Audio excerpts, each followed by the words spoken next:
Well, good morning, everyone. I see it's 9 o'clock, so we will start on time, and hopefully there's a few more that are able to join us here in the short term. But welcome. I'm glad you could all join us. Obviously, we see this as an important step of getting ready for 2023 season. Climate FieldView should be an important tool as just as much as getting all your equipment ready. We have three great presenters today: Corey Brash, Jenny Weens, and Kendall Manziak. All work in the same team as myself, digital account specialists, and hopefully you'll have lots of questions for us. I encourage you to put those questions into the chat, and we will try and answer them as we're moving along. I also will put a QR code into the chat as well. So if there are questions that you would like that are perhaps more specific to your operation and you would like a follow-up call from us, please scan that QR code with your phone. It'll just ask for your name and number and local town, so we can then get a local digital account specialist to follow up with you. I do strongly encourage you to grab your iPad to be able to follow along. There's certain sections where the iPad will be beneficial that you can follow along, so I encourage you to grab that if you can. If you do collect CCA credits, I will put another QR code in the chat as well, so for any of those who require those credits, they can scan and qualify for that if you need it. Otherwise, we expect to stay on time. As I said, I really do encourage questions. If we're going too fast or something didn't quite make sense, please throw it in the chat so we can go back to that and circle back and make sure we are clear for what you need. We did have into the thing, there was a couple of heated chairs that I will draw for the participants and do that for the end of the day. But sorry, and I didn't introduce myself now as I think about it. My name is James Humphries. I am the Digital Account Specialist Lead for Western Canada, working for Bayer. Really looking forward to today. The weather has been more favorable for us, being that's a little bit cool out there and we aren't perhaps as far along as normal, but I hopefully that means there's more of you are able to attend today and able to participate. So no further ado, I will hand it over to Kendall. Good morning, everyone. I'm just going to go ahead and get my screen shared here.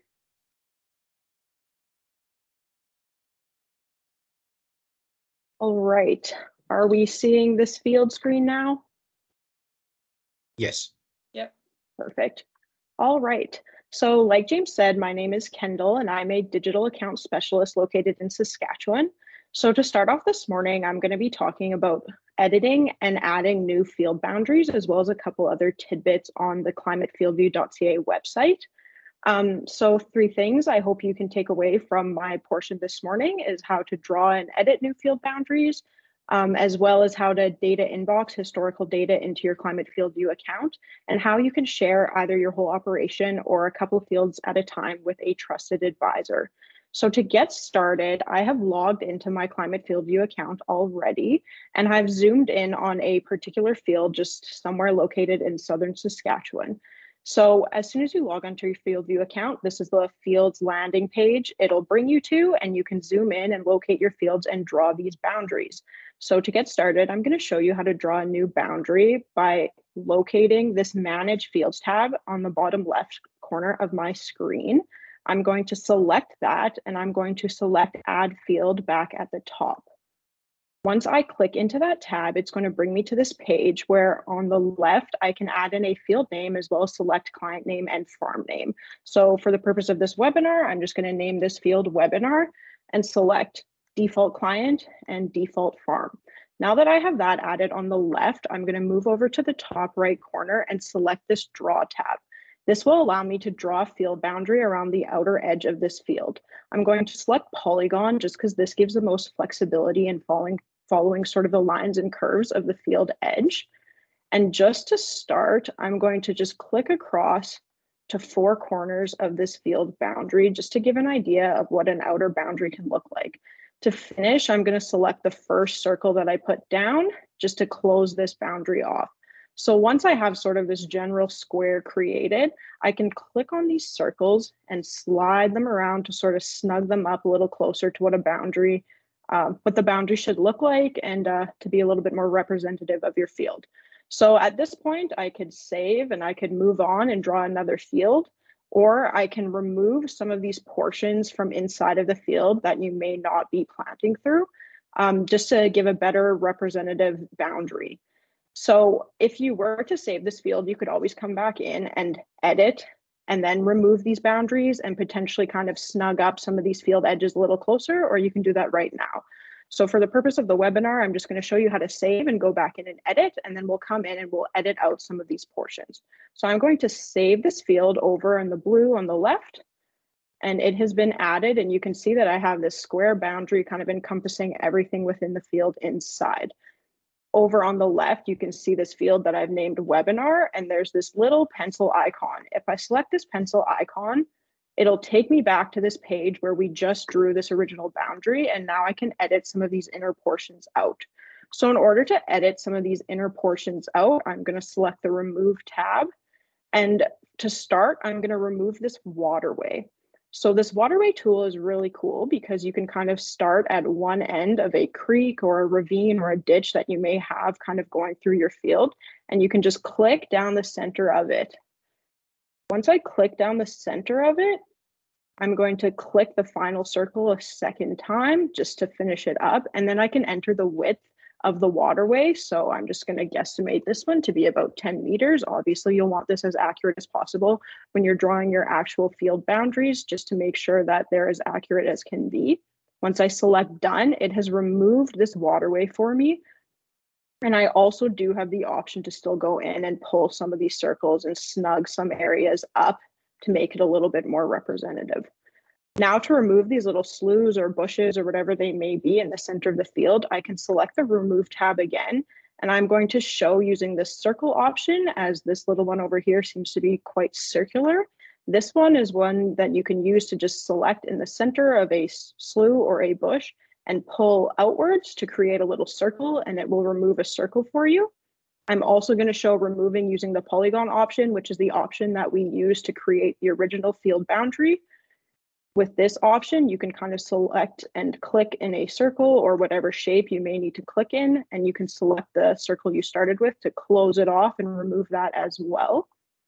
And then when it comes to this outer boundary, as we can see along the top, there's some spots here that we may want to take out. We could potentially draw and remove them out, or we could just pull some of these circles over to add new ones, and then pull those around and make them fit a little closer to what is representative to our field.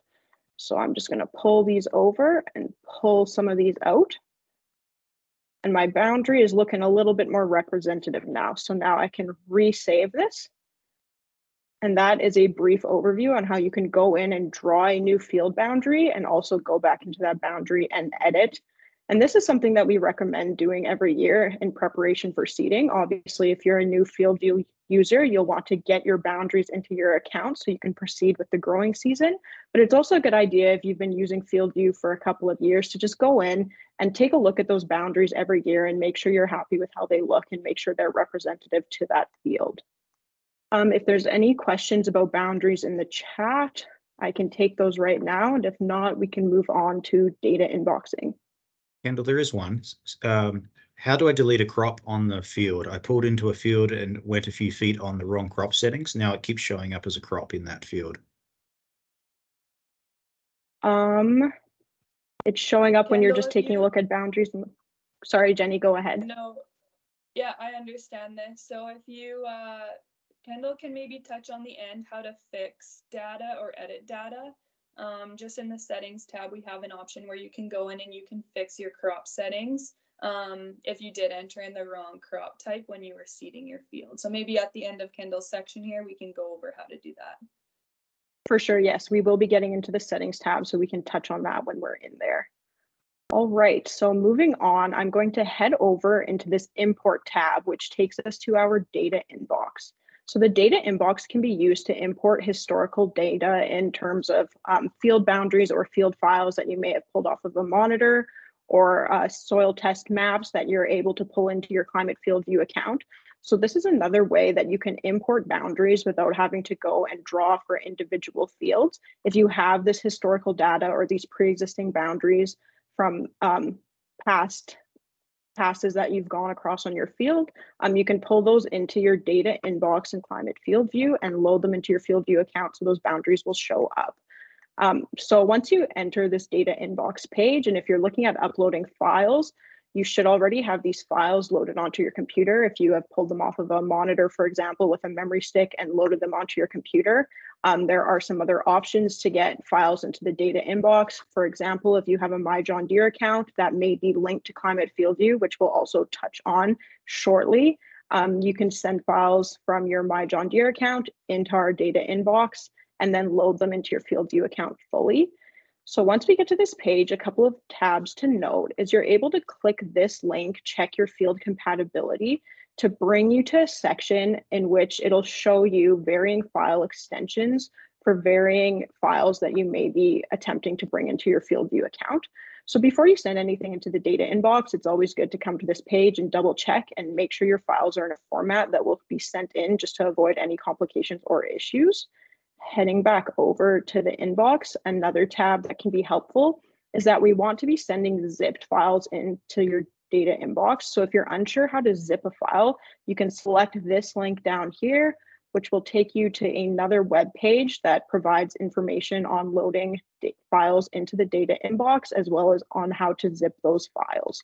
So those are just two helpful links that it's always a good idea to click into there before you load anything in, just to make sure you're up to speed on what you may be doing. Or if you have any questions you need answered, you can often find a lot of those answers in these two links.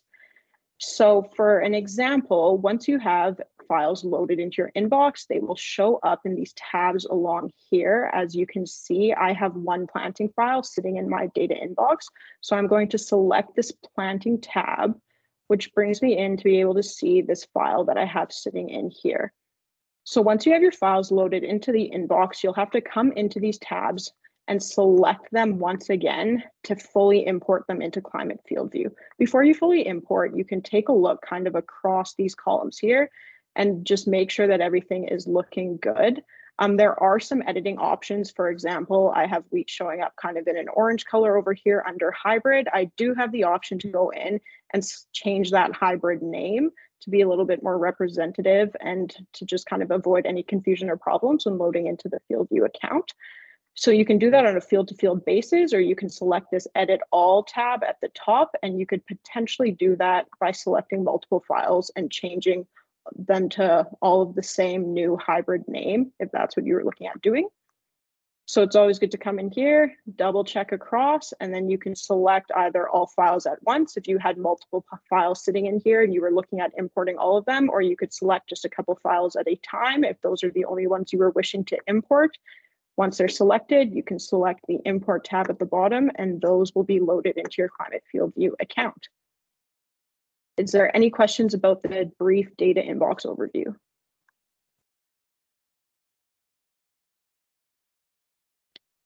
Perfect. Okay, so now we are going to head into the Settings tab. So once I click Settings in the top right up here, I'm going to select Account. So earlier I mentioned that you do have the ability to link with your My John Deere account, and that is another way that you can send files into your data inbox to load into Climate FieldView. So if you do have a My John Deere account that you are wishing to link with Climate FieldView, like I said, head into Settings, Account, and down at the bottom here, you'll see Connected Accounts, and there is an option to connect My John Deere. So if you select to connect My John Deere, it'll take you through a process of logging into your My John Deere account, which will link to your Climate FieldView account. And then you have the option to select essentially whether you're wishing to start sending data over from My John Deere immediately, or if that's something that you want to do sort of on a file-to-file basis. We recommend if you can kind of select to start sending those files over, then those historical files can be sent into your data inbox up in the Import tab where we just were, and then you can load those into your Climate FieldView account. Another option within the Settings tab is you can select Settings and Sharing up here, or over to the left, we can just head into the Sharing section of Settings.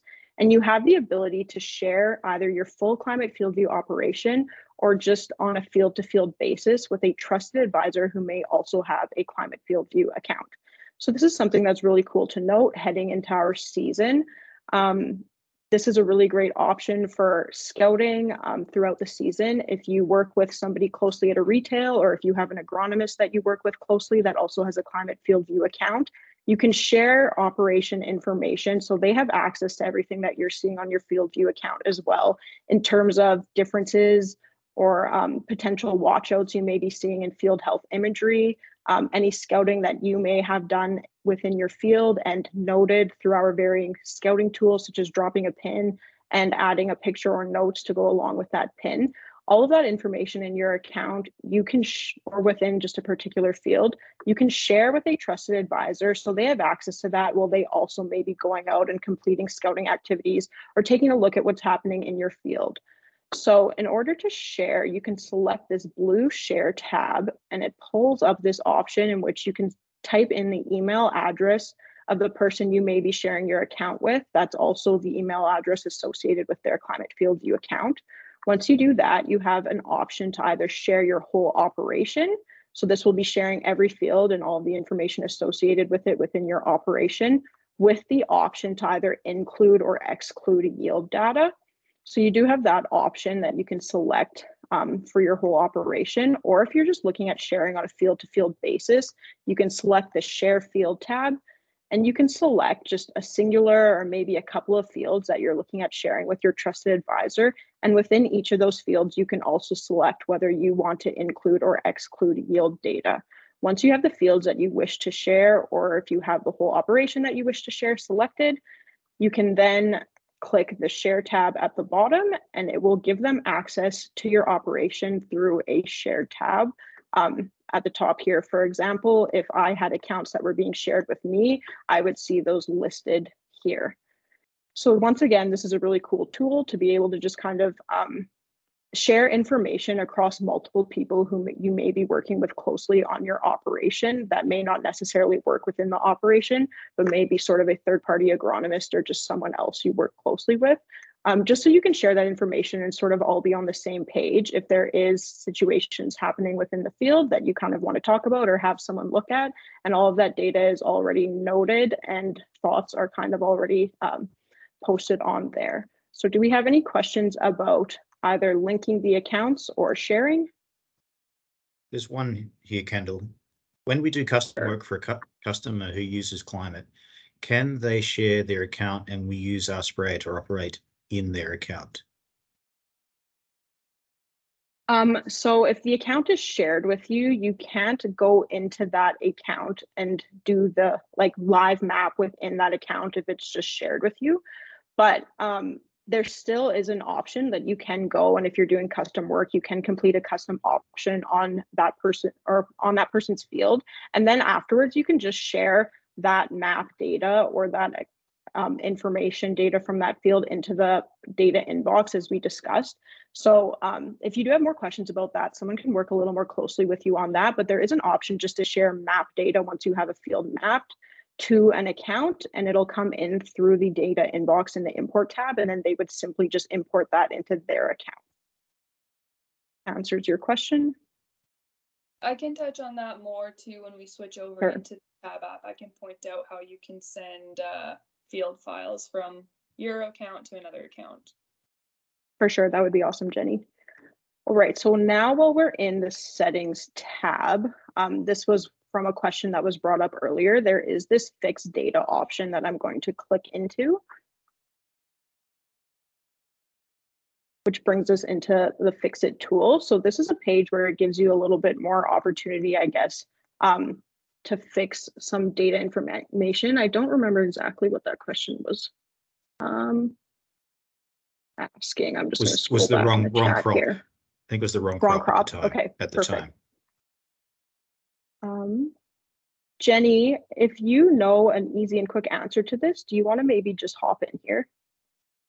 Yeah, for sure. So yeah, let's just say for this home quarter here, this example that we've got pulled up. So let's just say you started seeding the field and you accidentally selected wheat hard red spring, but it's actually supposed to be durum wheat. If you just click on the checkbox to the left of the home quarter there, it gives you that edit button at the top right hand corner. You can click on that, and then it will ask you to choose the data that you want to replace. So you can click on that box, and this one you would select crop. and then you search for the new crop that you want to add. So then you could just search at the top for durum. And then if you select that, then you can hit replace and the crop type will update for that field. You can also fix your data for harvest. So maybe when you jump in your combine, you accidentally, again, select hard red spring, but it's supposed to be durum. You can go in and you can edit the crop type for your harvest files as well. Unfortunately, at this time, we cannot edit any application data. So if you incorrectly add some spray data or some fertilizer data, we aren't able to do that from the website, and you'd have to reach out to our support team either by email or phone number, and they could be able to take a look at it for you and see what they can do about it. Hopefully that answers that question. Thank you. Maybe make sure we have answers. This is how do I delete a crop on a field? I pulled into the field and went a few feet on the wrong crop settings. Now it keeps showing up as a crop in that field. So I want to make sure we've answered that question. Yeah, that was the one that we just answered. Yeah. In the fixed data tab. All right, perfect. If there isn't any other questions about fixing or creating new field boundaries or about the data inbox, I can pass it over to Jenny. Perfect. Well, fingers crossed that my iPad screen will share here. So just give me a second while I can pull this up.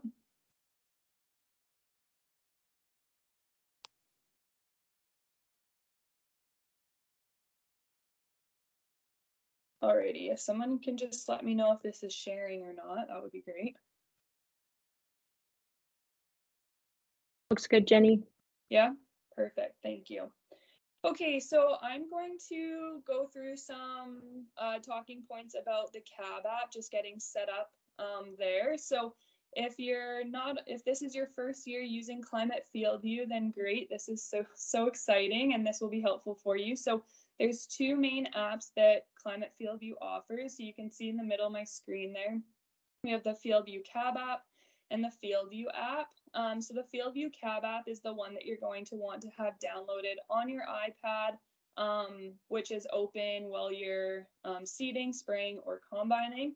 So if you have your iPads in front of you, I encourage you to open up your iPad and jump into the CAB app so you can follow along with me.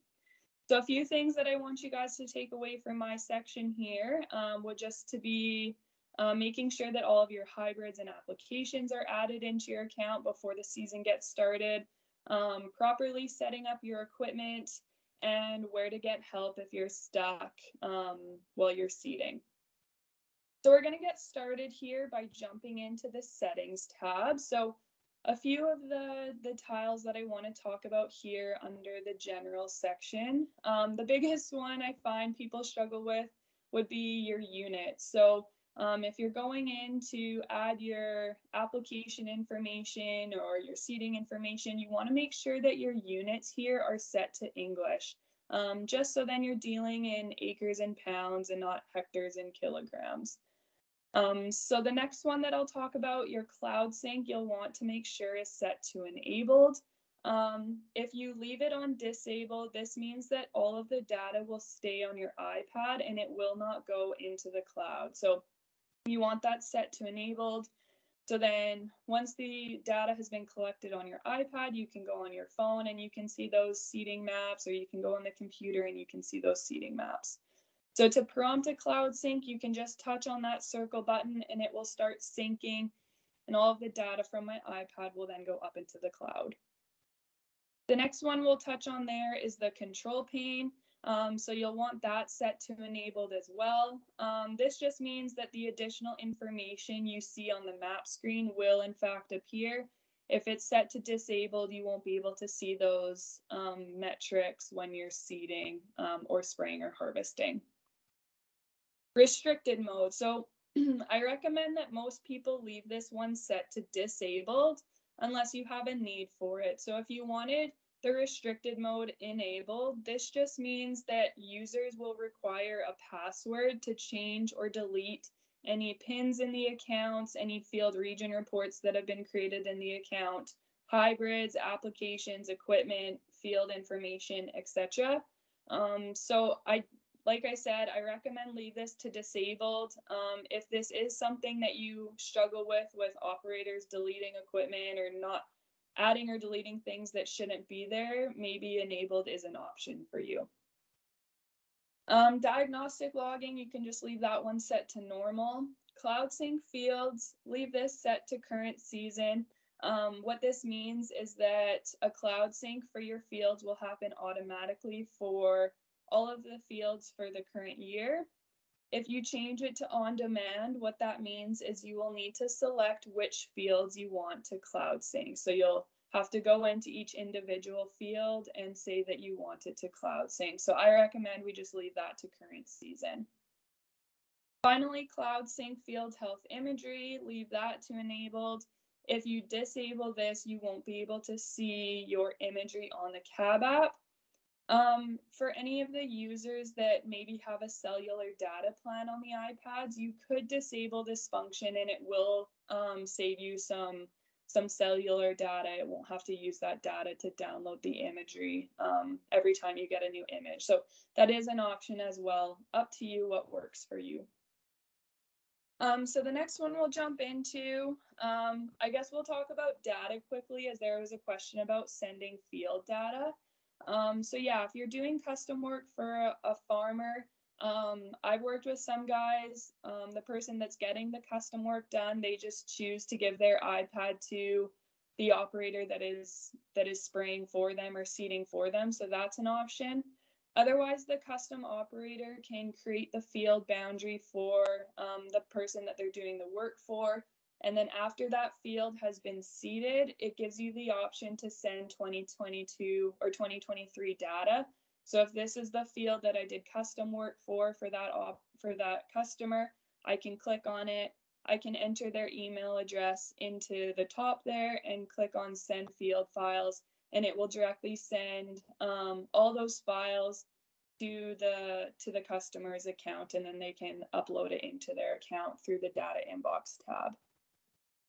If you have more questions about that, I would recommend just reaching out to your local rep. So if we touch on devices here, so devices, this is where you'll go to pair to your FieldView drive. So if it's the first time that you're ever pairing to your FieldView drive, you'll have to plug your FieldView drive into the Canvas port of your equipment, or a harness if you needed a harness for your equipment. Then it's no different than pairing your phone to your truck. It's the same idea. So you can just go into your iPad settings. You can click on Bluetooth. You'll find your drive show up there.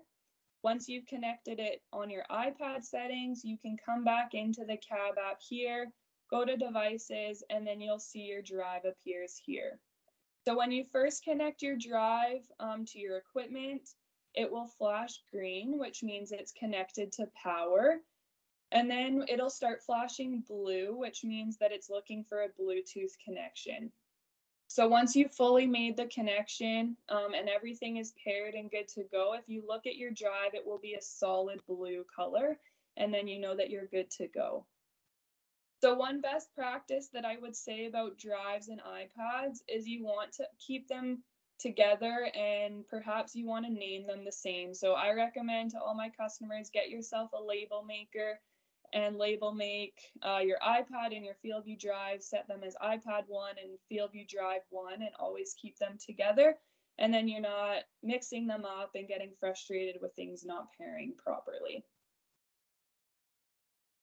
Okay, so the next one we'll jump into will Jenny, yeah. Maybe just jump in. There was one question earlier. Maybe we should address that before we go too far. It seems when we open the CAB app, the iPad frequently has to update your data, etc. It seems to update over and over again, burning data. Any suggestions there?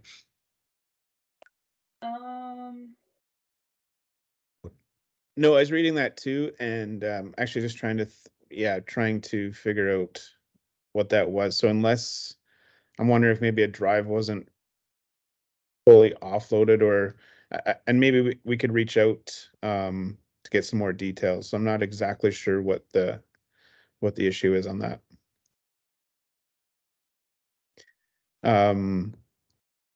Yeah, we'll follow up Obviously- with Bannock on that. Yeah, I'll follow up, and we'll figure that out. That's all, Jenny. Thank you. Okay, perfect. Thanks for that. So yeah, the next one that we're going to talk about will be the hybrids tab. So you'll want to go in. I tell all my customers this is a piece of homework that I'll leave you with to get all prepared for the seeding season, is you'll want to go in and add your varieties or your hybrids that you're seeding for the year. So if you've been on FieldView for a few years, you might have a big stash of varieties that you seed consistently year to year. But maybe there's a new one that you're trying this year. So if I go to the bottom to add new hybrid, I can select the crop that I'm going to seed. So we'll say canola, so you can see it pops up at the top there.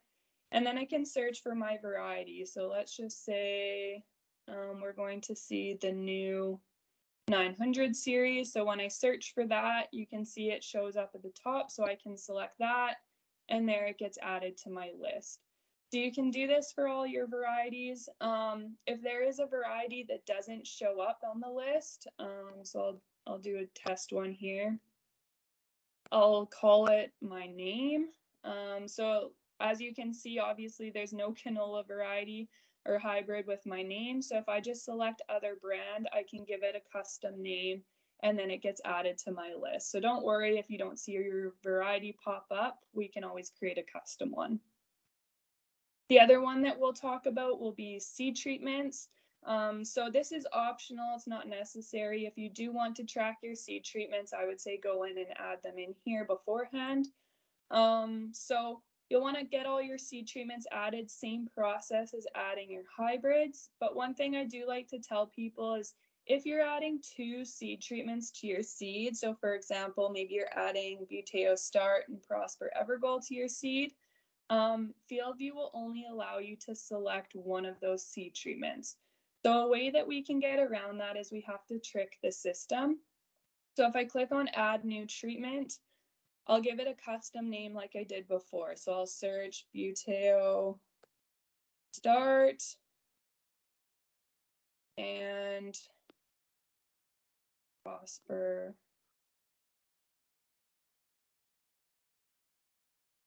Evergold. So then you can see there it gives other brands. So I can select on that, custom name, okay, and then it gets added to my list. So then when I select a seed treatment for my seed, it's all bundled together there, and then I can select it and away I go. So are there any questions about adding hybrids or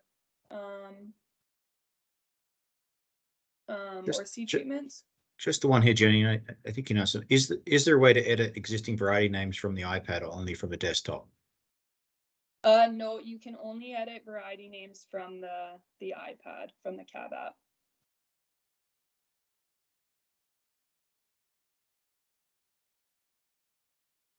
And I see, does the scan bag tag function work? It should be working. If it doesn't, please let us know and we can look at getting that fixed. Yeah, 100%. I think there was some issues with it last year, but from what I hear too, it's working well. So yeah, please reach out if you're having some issues. Yeah. Just one more here. How do you add a variety that isn't in the list? Just do that maybe, Jenny, quickly again. Yeah, I can do that again. So if you're looking for a variety that isn't on the list, so let's say I'm looking for a barley variety, I'll type in my name. So obviously my name, Jenny, doesn't show up on the list. We've got some other options there, but I can see at the bottom when I hide my keyboard, it gives other brand. So I can click on other brand. I can give it a custom name and hit OK, and then it gets added to my list. So hopefully that answered that question. So we'll move on here to applications. So another piece of homework information or a piece of homework that I'll leave all you guys with to do later today is to add your fertilizer applications. I'll also touch a little bit on our spray applications as well. So if you're adding your fertilizer application, similar process to how we added our hybrids.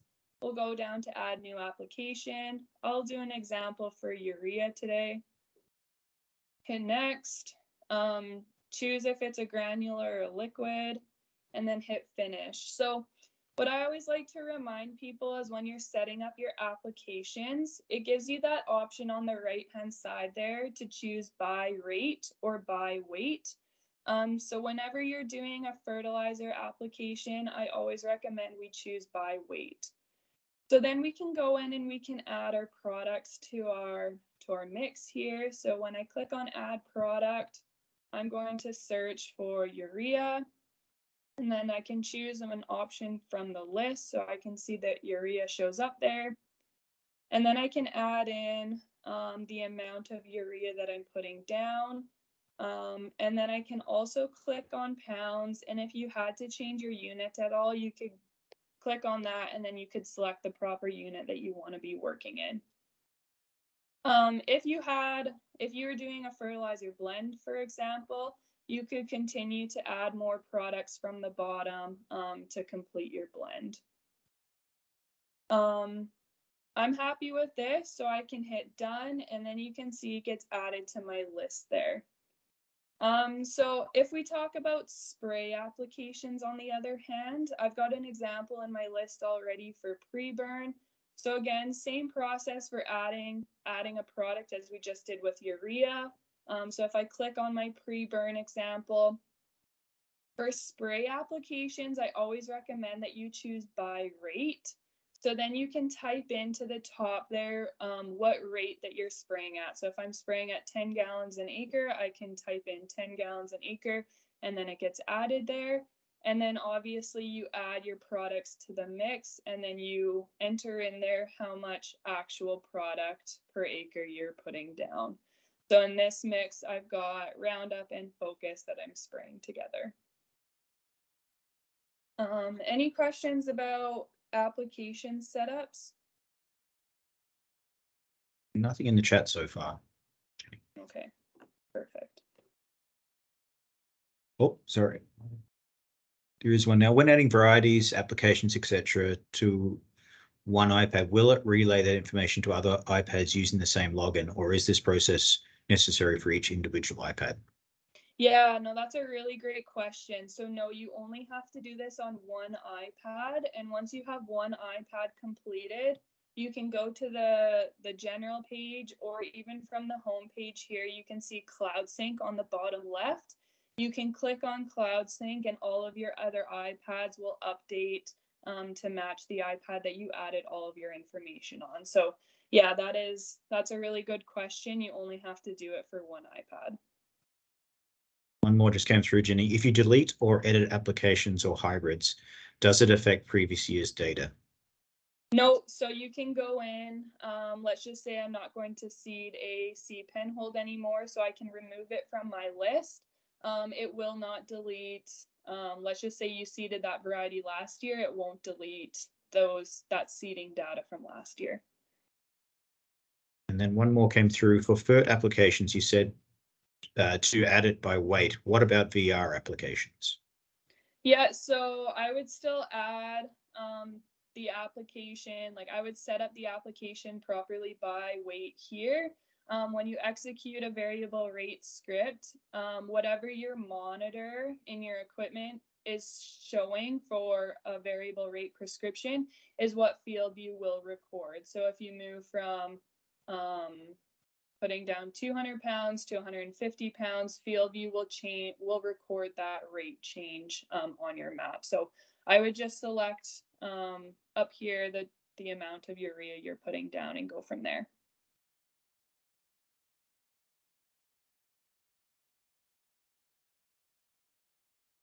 I think that is all the questions. Tyler, I see your comment, and we will definitely pass that along. Okay, so the next one that we'll touch on here in the settings tab is prescriptions. So if you are creating any prescriptions for your fields this year, all of those scripts that are primary or not primary will show up under the prescriptions tab here. And then if they're active scripts, you'll also see that show up here. Just remember, this is a good call out. This does not mean that your monitor is going to, or that your equipment is going to execute on those scripts just because they're in this prescriptions tab. You still have to export your prescription map onto a USB stick and then walk over to your equipment monitor and load that script into the monitor, because it's the monitor that's executing that script. It's never FieldView telling your equipment what to do. So it's just telling you here which fields you have a script built for, and then it's your equipment that will actually execute on that. So that is everything on the settings tab that I wanted to talk about. So I'm going to click on the house and we're going to get back to the home screen here, and I'm going to talk about the equipment tab now. So this one's really important. Your third piece of homework that I'll get you guys to do after this is to go in and make sure either all of your equipment is built, or if it was built from last year, just to go in and clean this up a little bit and just make sure that all of your measurements are correct. Or maybe if you made any changes to your equipment, just to go in and make sure that those changes are in here. So I'll go in to add a new equipment. So I'll start with my tractor. We'll say I've got a case. We'll say this is my tractor. I'll give it a name. You can call it whatever you want.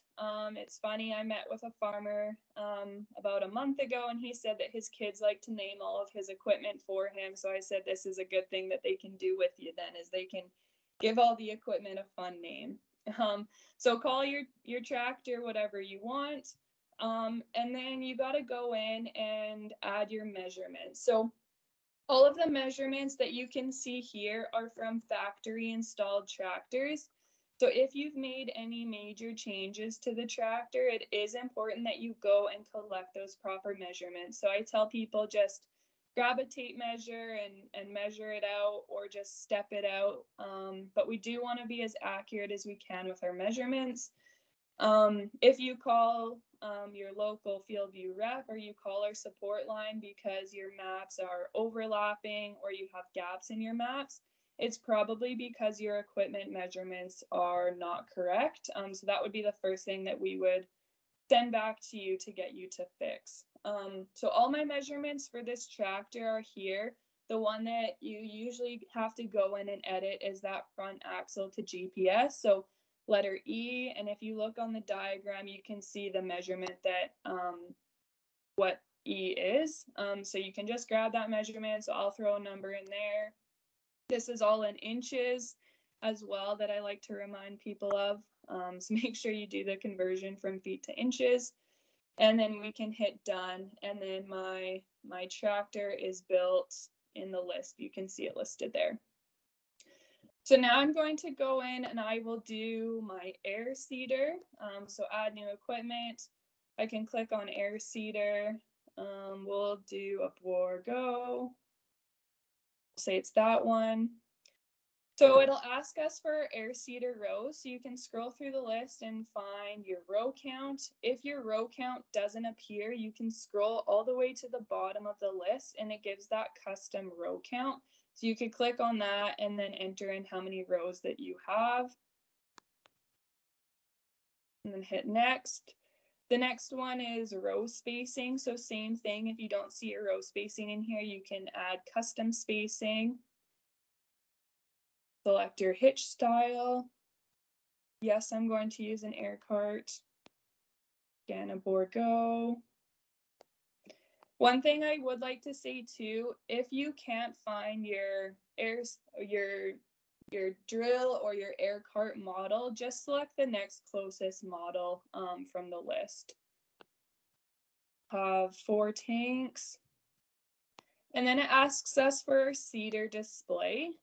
So if you're a grower that is running an incompatible rate controller, so you have a rate controller that's not compatible with Climate FieldView, so a bore go example, some farmers have the X20 monitor and rate controller, and we're not compatible with that. So we're probably setting you up with what's called an incompatible rate controller. So in that instance, you would select this incompatible display.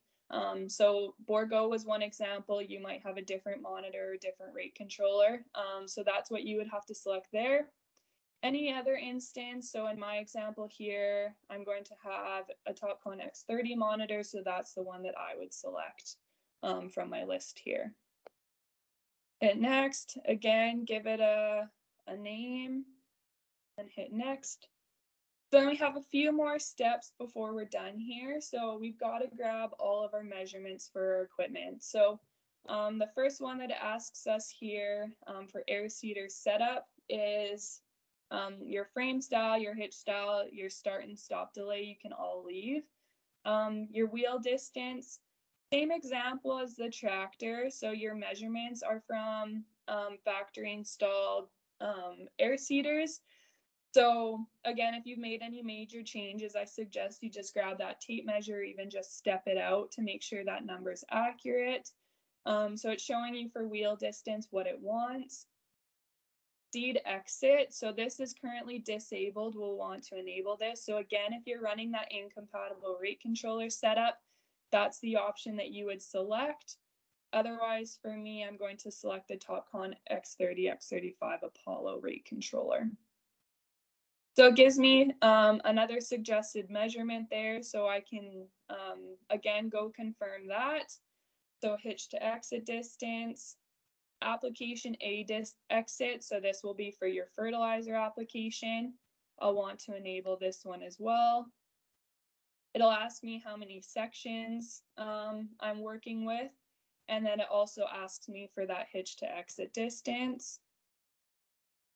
And then it asks me for application B. So if I'm applying a second fertilizer, I can enable that one as well. And then again, add those measurements in there and your sections. Finally, we'll finish with our air cart setup. So we've already selected how many tanks we have. You'll just need to choose whether you have a tow between or a tow behind cart. And then finally, 2 more measurements that we have to enter in there as well. So just grab your tape measure and confirm those measurements. And once that's all complete, we can hit done, and then you can see it gets added to my list of equipment there. So just to finish on the equipment tab here, the last thing I'd like to mention, if you're a farmer that has cellular data on their iPads, you have the ability to utilize the remote view feature. So if your drill and tractor are active in the field seeding, you'll see from your list here that the remote view feature on the right-hand side there will appear that we can click on it. So if you wanted to remote view into your air drill, you could click on the remote view tile beside it, and then you can see how fast they're going, how slow they're going, what rate they're seeding at, what part of the field they're in, all that sort of good stuff. But the iPad in the drill and your device that you're using both need to have cellular data enabled on it. So do we have any questions about equipment? We do, Jenny. There's a couple coming through. So there's one around here. Why do we get multiple of the same equipment without adding them? We have this happen for many different units.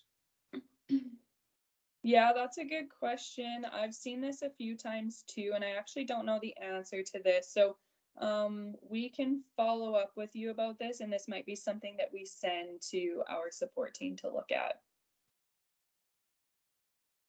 And do we select Vatastat or stand or Seed Hawk for Vatastat drill? You will select Seed Hawk here. And then another one, any other info Jenny can give about getting the incompatible rate control up and going would be great.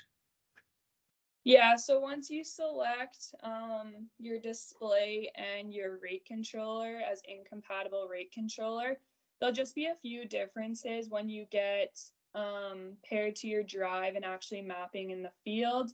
You'll have to enter into Climate FieldView the actual rate that you're seeding at and the rate that you're applying fertilizer down at. If you're doing any variable rate stuff, we won't be able to map that at that time if you're running the incompatible rate controller. And then there'll be an option or a button that asks you to tap to start and tap to stop. So obviously when you start seeding the field, you'll have to tap to start. And then when you finish seeding the field, you'll have to tap to stop. I can follow up with you, Hannah, if you have any more questions about that. We can get a little bit more into that if you need. Yeah, for sure. I was going to add to incompatible rate controller. I guess the name incompatible sounds off key, but it's actually it's an excellent option if you're not fully compatible. So yeah, you can get most data that you you need from the incompatible rate controller. Obviously, if you're fully compatible and you're changing, say you're changing your canola rate on your display from 5 pounds to 4 pounds, and you're fully compatible, that comes across. But with incompatible, you still have full capability. You just have to make the conscious effort to change that. So you can do different seed rates, varieties, fertilizer rates, all kinds of manual maps. So you can still get lots of valuable data. It's just that there's a couple more manual presses involved. So yeah, we can definitely do some more follow-ups as well. Yeah. A couple more questions here, Jenny.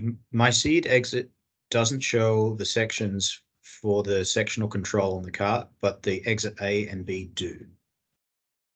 Yeah, so that's the same on my iPad as well. So see that exit won't show your sections.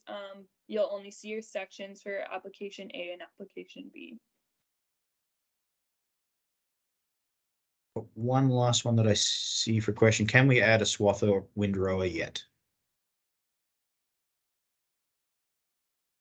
No, I don't see that option here. And I'm not sure if that is in our roadmap to get added, but I can follow through. I can follow through with that.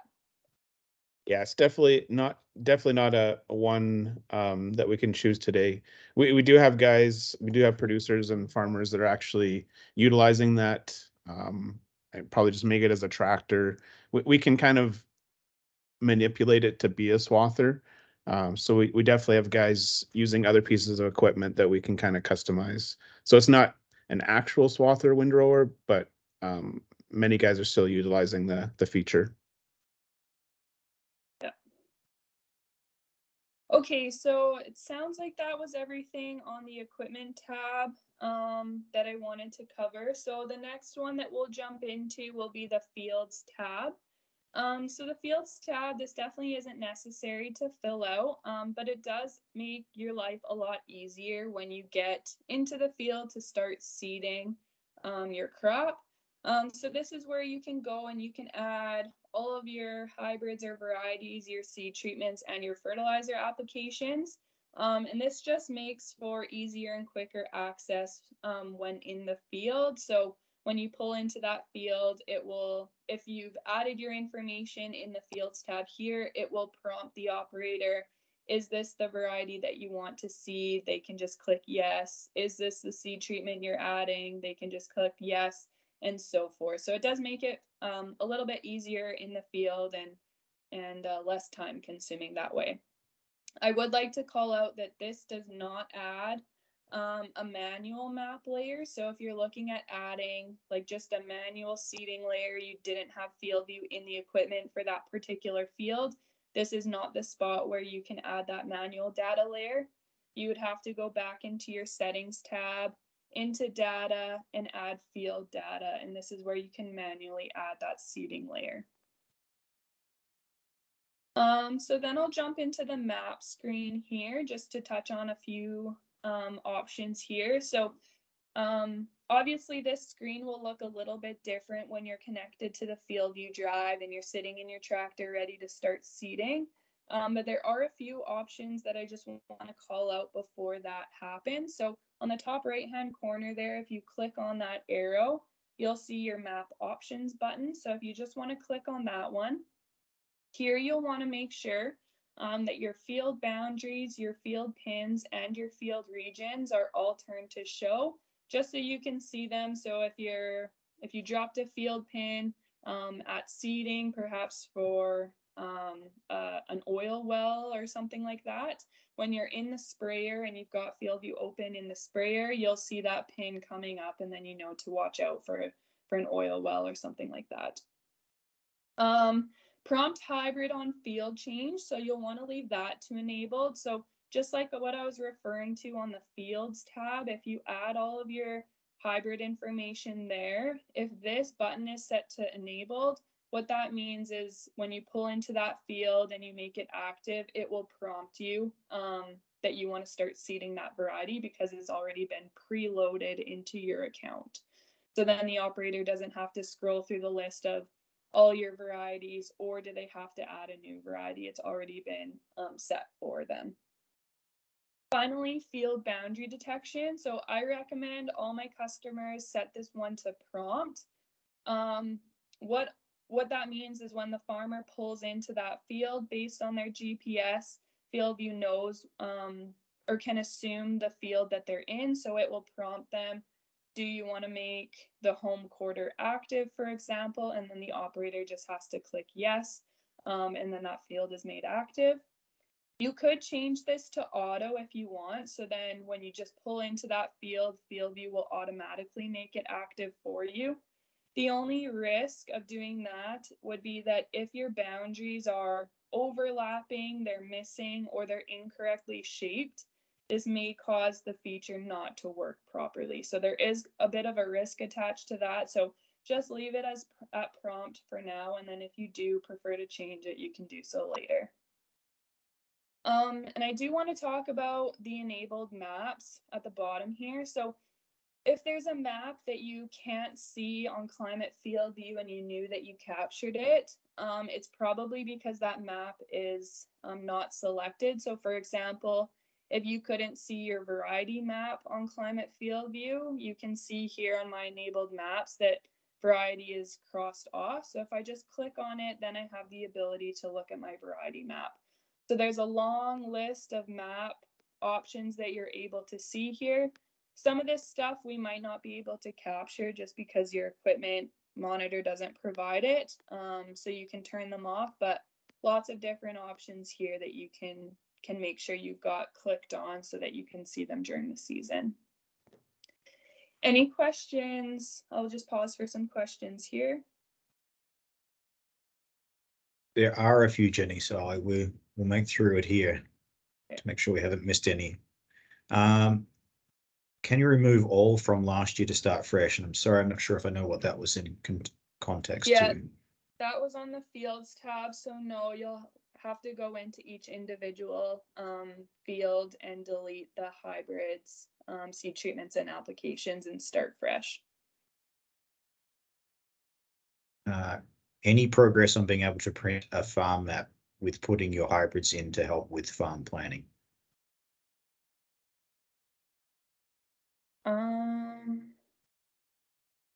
I'm not sure if I know what he means. Like, maybe Sean can elaborate. Do you mean like doing this before the season or after the seeding season to print a report on this?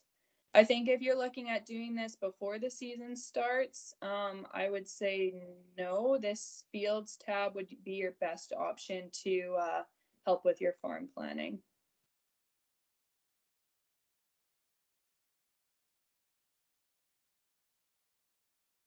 See here, make sure I haven't missed some. I think the FERT test strips got answered by Corey.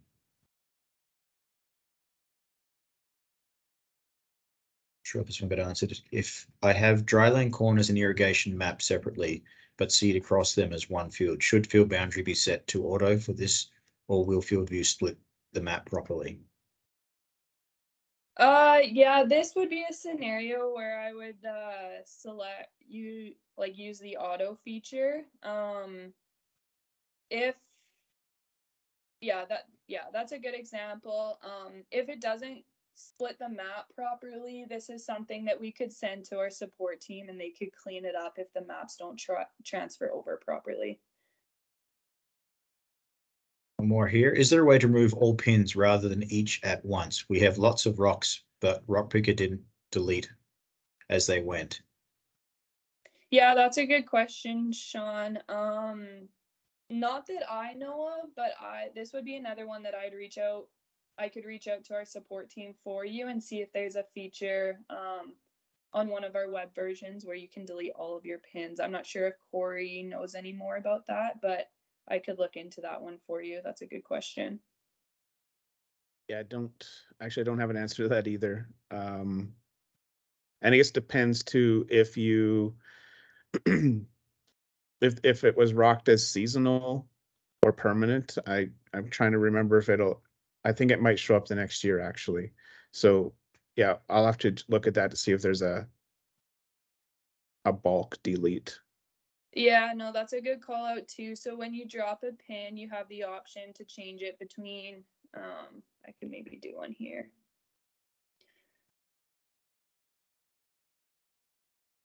So you have the option to change it between seasonal and permanent. So if all those rock pins were saved as seasonal, then when you start seeding your fields, or you start getting field health imagery for the 2023 season, you shouldn't see any of those pins anymore. If they were set as permanent though, you will see those pins appear for the 2023 season. So that would be a good thing to check as well. And then you wouldn't have to go in and necessarily delete all those pins. You just wouldn't see them for this year.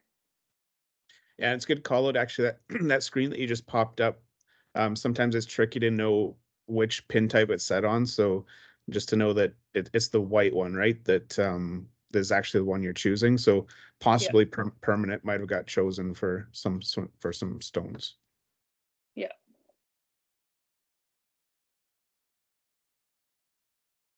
That's, Okay. I think we've covered all the questions. If I've missed one, please throw it back in the chat again. Perfect. Finally, the last thing that I want to talk to you guys about will be our help tab here. So if you click on that, this is where you can find our Climate FieldView support number. So this, when you call this number, you'll be directed to our team in St. Louis.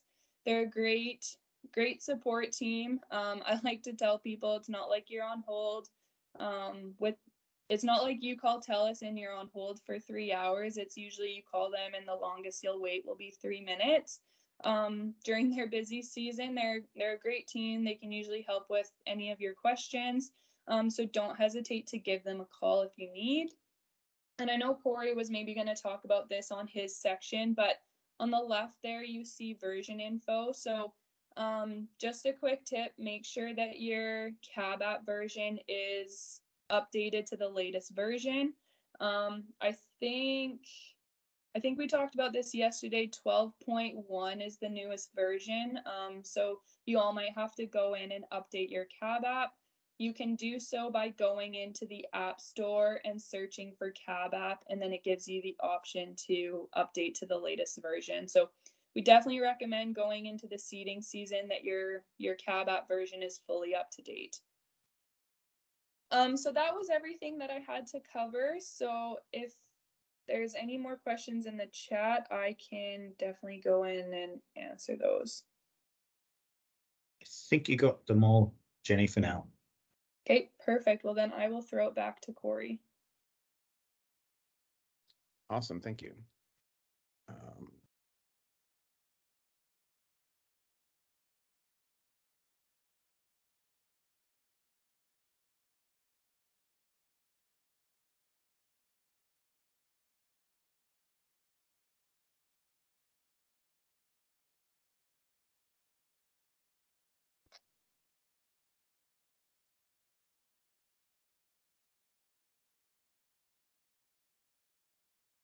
All right. No, that's awesome. I'm gonna talk a little bit here, maybe on a couple other things due to cab app. I might actually get Jenny to show a couple examples on her iPad when I'm done here. Let's see here.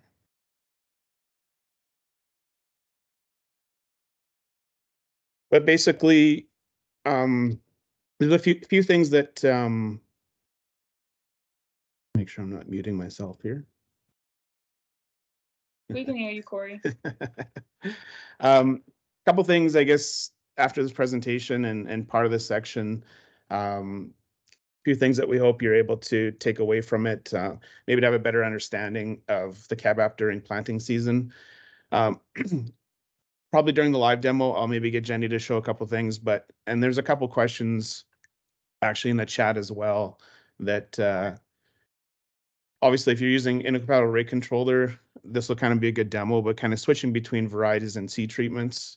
So when you're doing trials, the cab app has really good custom maps, so you can custom do pretty much any map that you can imagine. So maybe it's a seeding depth, or it's a different rate of application that you're doing. So we can customize maps completely.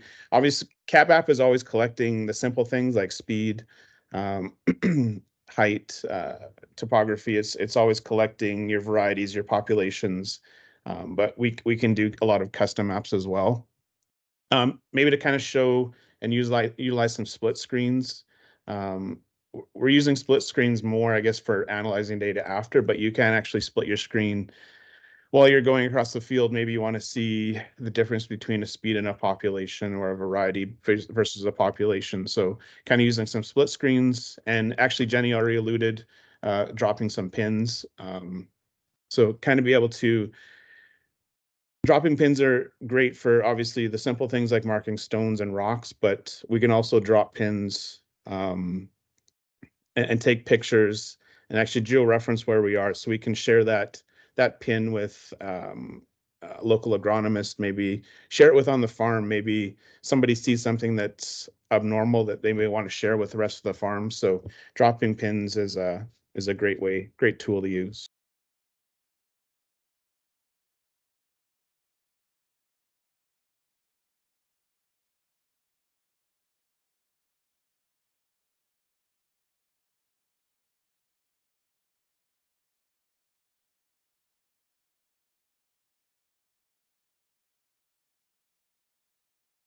Sorry, you went on mute. I don't know if you intended that.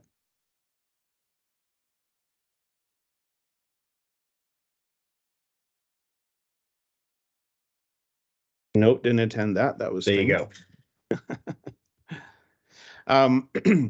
So within the cab app, and we'll show a little bit of demo, but at the end. But map options, obviously we can see as much data and as little data as we want. And kind of on the picture here, you can turn your boundaries on and off. You can show pins and hide pins. So maybe somebody that's marked 25 rocks in a field, but you're doing something else in that field that day, you can actually hide all your pins. So you can hide them and show them as needed. Also, you can hide and show your field regions. And this is where actually the map options is where you'd actually come in to change your field boundary detection. So you can change it between prompt, auto, and disabled. And also to prompting hybrid on field change, which I don't use a lot. And then actually we'll show, hopefully Jenny can show a little bit of demo, but you can actually turn options on and off that you want to see. So as you're actually scrolling between a variety, a population, a planter speed, you could just have those three in your drop-down menu, so you don't have to scroll through things you're not actually using.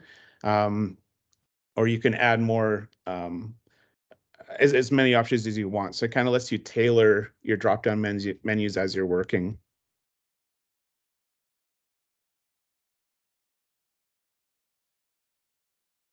And then whether it's a seeding population rate, a fertilizer rate, or even in your sprayer, an application rate that you're putting on the ground, you can totally customize the legends that you're seeing on the screen. So a lot of times the legends that you'll see as you're applying in the bottom right corner, they're just going to be generic. But we actually have the option to come in and change the steps. So you could change it from 3 colors to 12 colors. And you can change your minimum and maximum as well. So obviously, if you were sowing for or using your fertilizer rate at say 130 pounds, and you had your minimum to 0 and your maximum to 130, you're going to get huge variance. But a lot of times your fertilizer isn't going to vary that much. So maybe you'd tighten those windows a little bit to be maybe 100 to 100 or say 120 to 140 over and above what you're actually applying, so that the maps kind of make more sense to you. And a lot of times too, you can actually simply just hit the auto adjust button in the top corner there on the edit legend, and it'll actually go out and determine what you've been doing up till this point and kind of give you a good range. So a lot of times when we're seeing maps, the colors don't really make sense to us, and maybe there's not a lot of variability. So you have the option to actually fine tune those legends. So one of the topics, I kind of threw this in last minute because we do get a lot of questions on kind of the data usage of Cab app. These aren't set in stone, and obviously it all determines, or I guess it's determined on what vehicle it's in, how fast you're going. There's a lot of variables to determine how much data is being used, and in the past couple of years, we've had lots of data being used, and some guys have had a flawless go. So these are kind of some stats taken from some generic knowledge bases. But it's always interesting because everybody that wants to have a cellular data plan, the question is like, yeah, how big a plan do I need? How expensive is it going to be? And how much data is actually going to go through the system? So like I said, estimating the exact amount, it's very challenging. There's a few factors, basically, whether you're using the Cab app is actually connected to a drive or if it's connected to a precision planting. What vehicle it is it a tractor, seeder, sprayer, combine? That differs as well. The speed of the equipment, and a few other factors. So it's kind of, I think the analogy was, it's kind of like determining fuel usage in your car if you're traveling between point A and B. It's how fast it's going, weather conditions, is it windy, not windy. So even though it's not exact science, we try to break it down, and the remote view data usage can fluctuate basically even on your internet quality. So here's I took a couple snippets of a basic drive and planter, maybe a drive and a combine. So this is using remote view, and these are kind of some of the average usages that we might see. So the host could, in a planter seeder scenario, could run about 59 megs an hour. So that's obviously if you're remote viewing for a whole hour, and the viewer a little bit less. But if you're viewing that data, it's about 46 megs per hour. So we're more concerned about the host, not as much as the viewer. But even using Cloud Sync. So this example, so this example was not an 80 foot Borgo drill.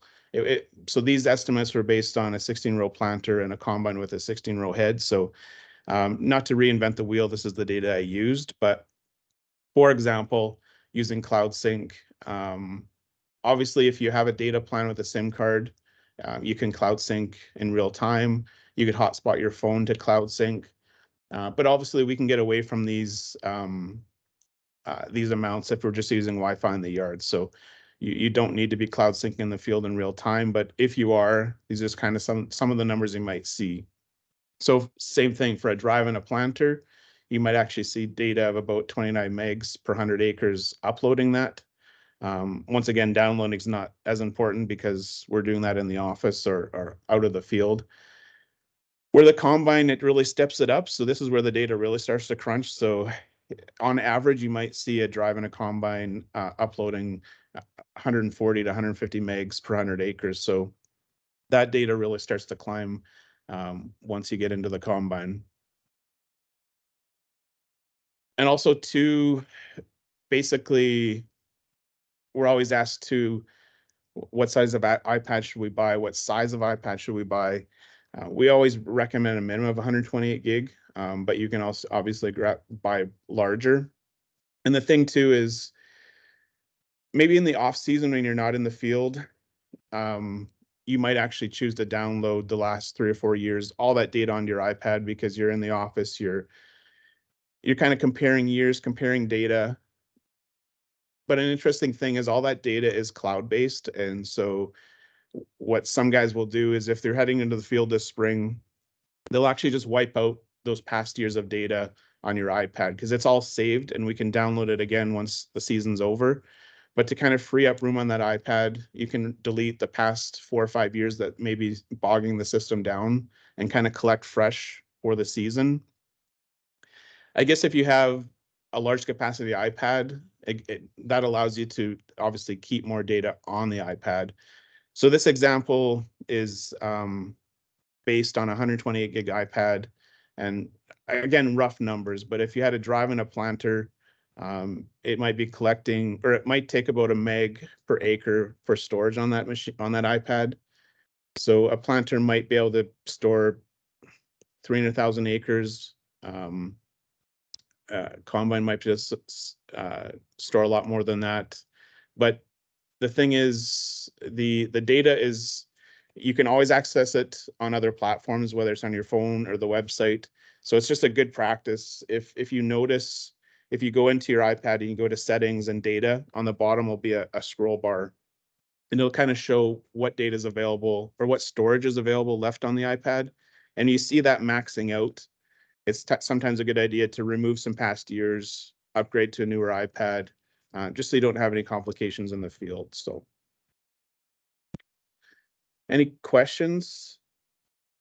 Data is a hard one to talk about because there's so many variables, but these are kind of some base numbers that FieldView's worked with. So there's lots more data in our knowledge center that we can check out. So I just kind of grabbed a few snippets for this. So I'll quickly run through, how are we doing for time? We're about Quarter after. Yeah. Okay. So we'll wrap up soon. Basically, one of the things I wanted, so I might get Jenny to join in here in a couple minutes and we'll take another 5 minutes to kind of run through and then we can slowly wrap this up. But just wanted her to show in one of our simulator drives, because there was a couple questions in the chat, so kind of what it looked like. So I might get her to actually go and show changing between different varieties and actually seeing the color change. Just to be able to see that you can pull up your planter speed, you can pull up your variety. Maybe you're treating seed for X amount of acres, and then you run it out without seed treatment. So you can actually always know in the field where that seed treatment is based on color variant. And just to show a quick example on making a custom map. So like I said, you can customize a map to do anything.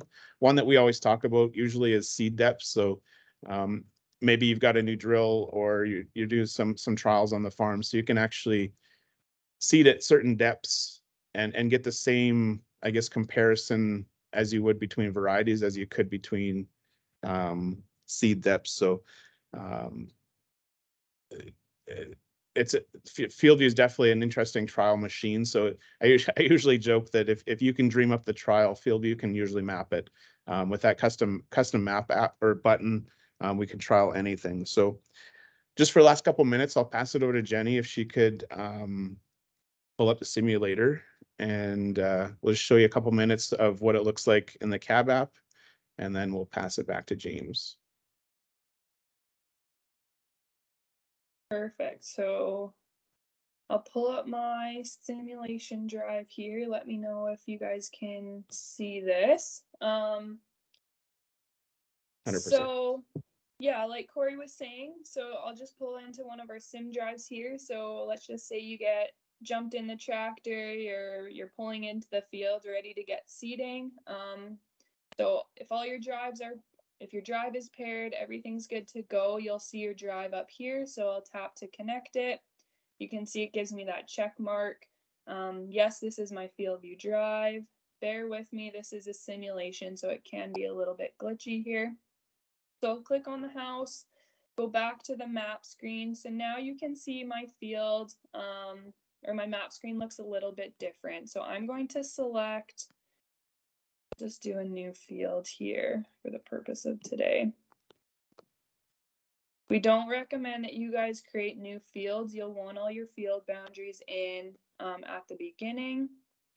We'll select that field. Yes, I want to make it active. So then it asks us to select our crop type. So today I'll just leave it on hard red spring wheat. So you'll want to make sure that your correct crop is selected. I can select on the hybrid that I'm going to choose. So I'll scroll down my list of preloaded varieties. If I had my varieties entered in onto that fields tab that I talked about earlier, it would pop up at the top here as suggested field variety. So that's where your operator could just select from the top, whereas I have to scroll through my list to select. So I select tank 1, or I select variety 1. Oops. And then I select the tank. So we'll say it's in tank 1, hit done. I can add a seed treatment as well. So we'll say it's Araxil Pro Shield, hit confirm. I was running this simulation earlier, so these are already preloaded in here, but the next prompt that it will give me will be for application A. So I can select my application. So we'll say we're putting down this wheat blend. Again, I'll select my tank as tank 3, hit done, hit confirm.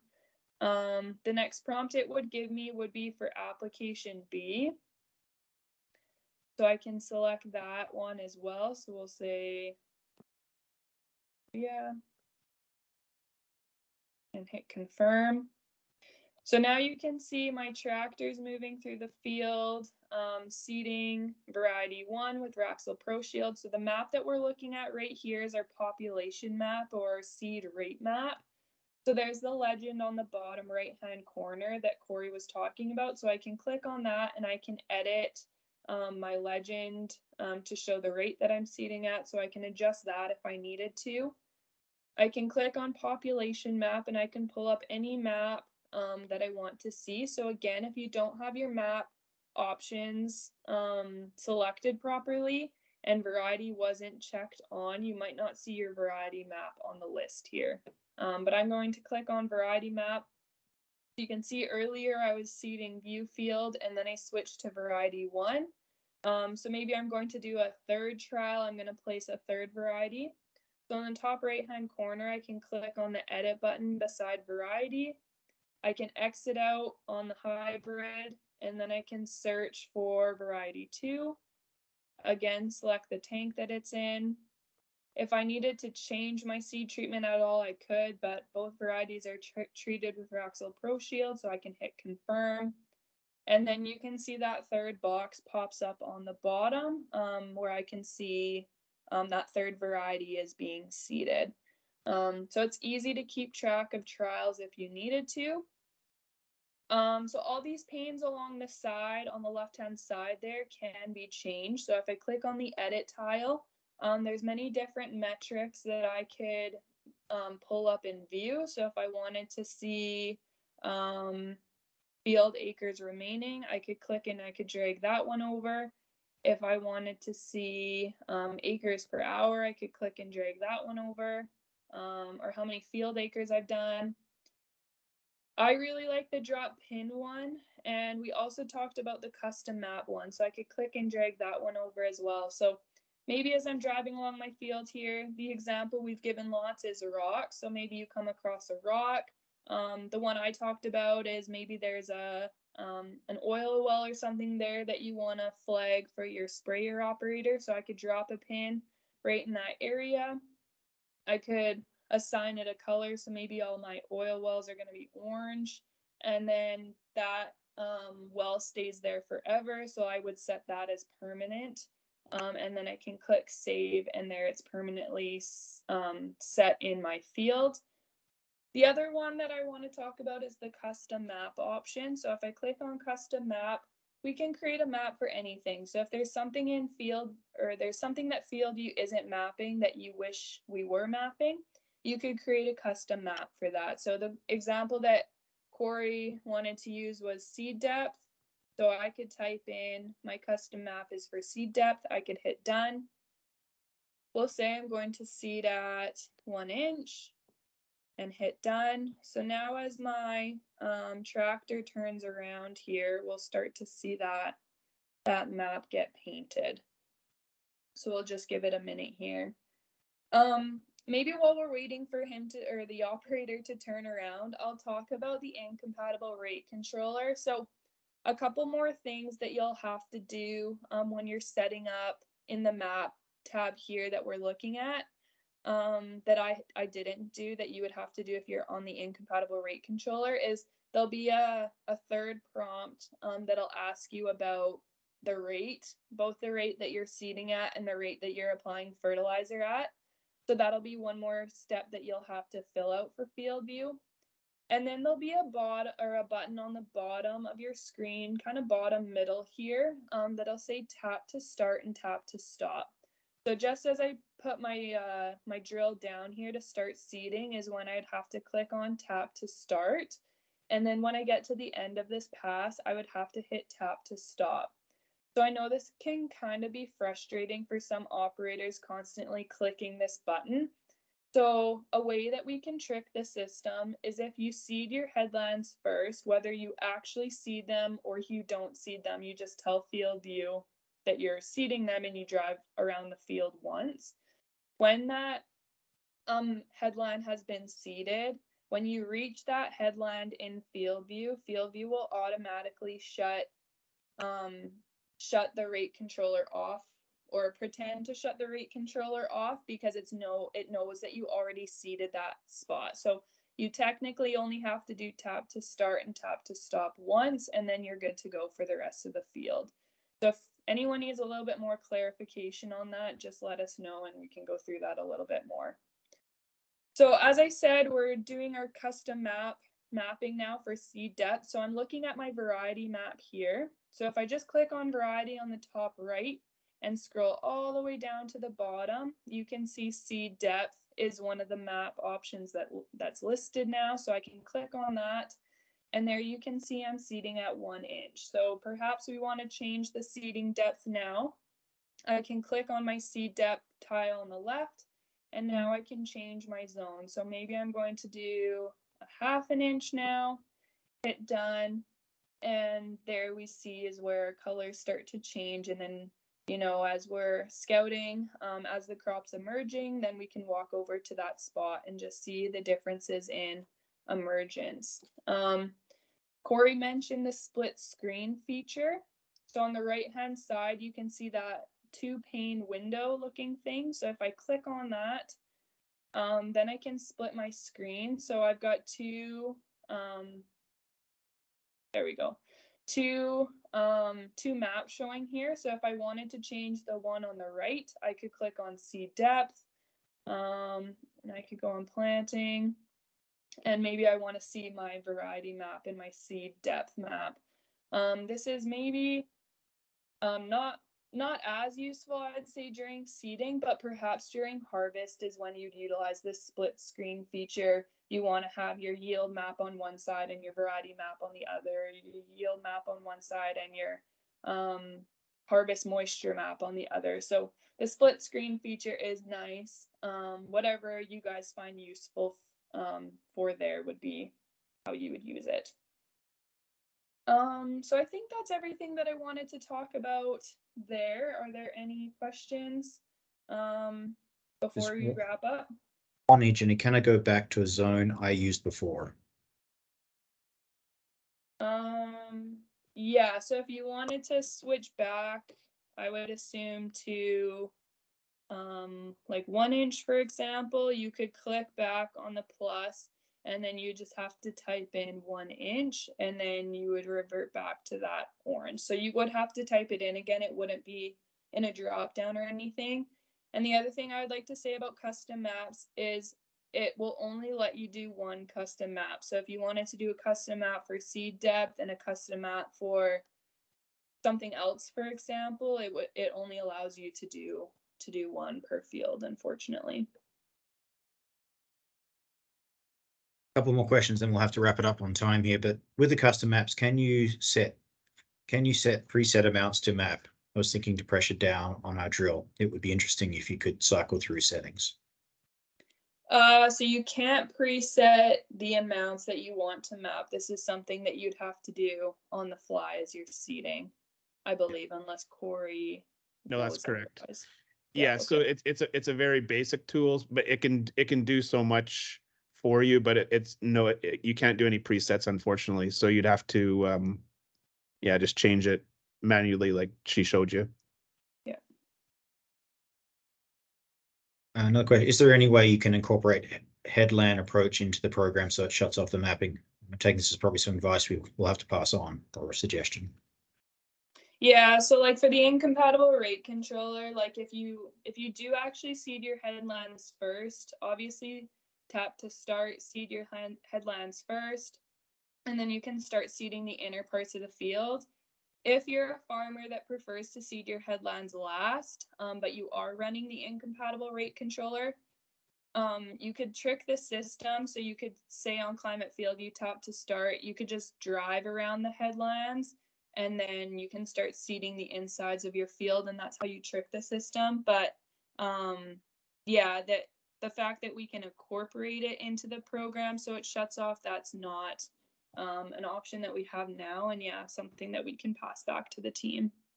Yeah, and same thing if you were spraying with an incompatible rate controller. It works excellent if that headland's done. So say that you go into a quarter section and you spray 2 headlands to start the field, and then you do your straight line passes inside the boundary. In theory, when that sprayer starts, you're going to hit start, and when you finish the field, you hit stop. So it will turn on and off by itself if there's that boundary, like Jenny said. So most, well, I'm only assuming, but most guys will do, unless there's some compaction issues or something, but most guys will seed your headlands first. And so in that case, it works flawlessly. It will turn on and off just like it was fully compatible. Yeah. And one last question from the field, and we'll have to cut it off there, but there may be a situation where you leave your seed on for certain maneuvers. How does that work with incompatible mode? Yeah, you wouldn't have to do anything because on the incompatible mode, you've probably already told FieldView that you're seeding. So you would just keep driving the tractor as you would normally, and then FieldView will just continue to map wherever you're driving. Unless you're not applying seed anywhere and you want to turn FieldView off, then you would hit the tap to stop button and turn around something. But yeah, I think that is all. So I can throw this back to James to wrap us up. Excellent. Well, thanks very much. And thanks for all the questions from everyone in the field. It's been fantastic to see those questions coming in. I should take the opportunity to let people know we have a digital account specialist team in the West. So we have a team of people out there. So we do have help. And so I encourage you to reach out to your local digital account specialist as we're moving through this. So I see there's a hand went up from I don't think Jerry. guests are able to unmute themselves. They might have to put their question in Might have to put it in the chat, Jerry. Sorry. Yeah. And we'll try and address that. I did promise that we would have a couple of heated chairs that we were going to give away as prizes for people who attended. So Kendall, if you could pick 2 numbers for me between 1 and 88, I will do a quick draw of who wins that and then reach out to those people. Sure. Let's go with number 7 and number 52. Okay. So congratulations to Bly Sissons, and it says Matthew Guest. I took a bit of a quick look here. Is that? I'm hoping that's Matthew Whip. So if it's not, let me know in the chat if it's Matthew somebody else, but I will follow up with that. But apart from that, I really do thank everyone for their time. We really do appreciate the support with Climate FieldView.